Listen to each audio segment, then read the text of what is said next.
దేవుడు మహామేధావి అనుకుంటారు. తేడా చెప్పనా?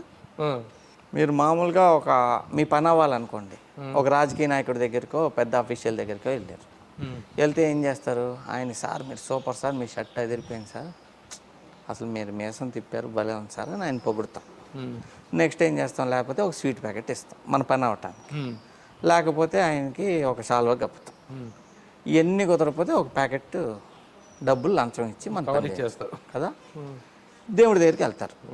దేవుడు మీరు ఏ మతమైనా అవ్వచ్చు, ఏ దేవుడైనా అవ్వచ్చు, మీరు అక్కడ ట్రై చేసేది ఏంటంటే దేవుడిని పొగుడుతారు. అన్ని మతాల్లో పొగుడుతారు. యు ఆర్ ద గ్రేటెస్ట్, నువ్వు ఇదైన మహా అదైన మహా గ్రేట్ అయిన మహా హల్లెలూయా అంటే గాడ్ ఈజ్ ద గ్రేటెస్ట్. అన్ని మతాల్లో పొగుడుతారు. నెక్స్ట్ ఏం చేస్తారు? చాదర్ కప్పుతారు, లేదా స్వీట్ ప్యాకెట్ పెడతారు, లేదా మనం దండేస్తాం కదా మినిస్టర్కి, అలాగే ఇక్కడ కూడా పువ్వులతో దండేస్తారు. లేదు కుదరలేదంటే ఉండిలో డబ్బులు వేసి, నాకు దేవుడా నాకు 10 కోట్లు తెప్పించామంటే నీకు ₹1 కోటి ఇస్తా అని మన క్రైమ్లో ఆయన కూడా పార్ట్నర్ చేస్తారు.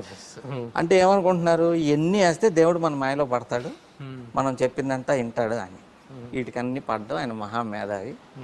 నువ్వు వేసే ఈ లడ్డూలకి, ఉండిలో వేసే ₹1 కోటికి, ఈ డబ్బులకి పడతాడా?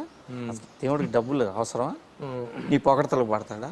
If you want to touch God, you be like God. నువ్వు దేవుడి దగ్గరికి వెళ్ళాలంటే నువ్వు దేవుడిలాగా బిహేవ్ చేయి. అన్ని అబద్ధాలు ఆడతారు, అన్ని ఫ్రాడ్లు చేసేస్తారు, అన్ని అధవేషాలు వేసేస్తారు. ఫ్రైడేనో సాటర్డేనో ఇక్కడ నుంచి బస్సు వేసుకుని తిరుపతి వెళ్ళి ఉండిలో వేసి ఒకసారి చూసేస్తే మొత్తం పాపాలు పోయినట్టు. అబ్బా, దేవుడు అంత అమాయకుడా? అంటే దేవుడి దగ్గరే డ్రైవింగ్ స్టార్ట్ అవుతుంది. ఎందుకంటే దేవుడు నేనేం నమ్ముతున్నానంటే అన్ని చోట్ల ఉన్నాడు, మన వాచ్ చేస్తుంటాడు. మన ప్రతి తప్పు అన్ని ఎవ్రీథింగ్ ఈజ్ బీయింగ్ నోటీస్డ్. మీరు కరెక్ట్గా ఉండి కరెక్ట్ వైబ్రేషన్, కరెక్ట్ థాట్ ఉంటే అన్నీ బాగా జరుగుతాయి. దైవభక్తి ఉందా మీకు?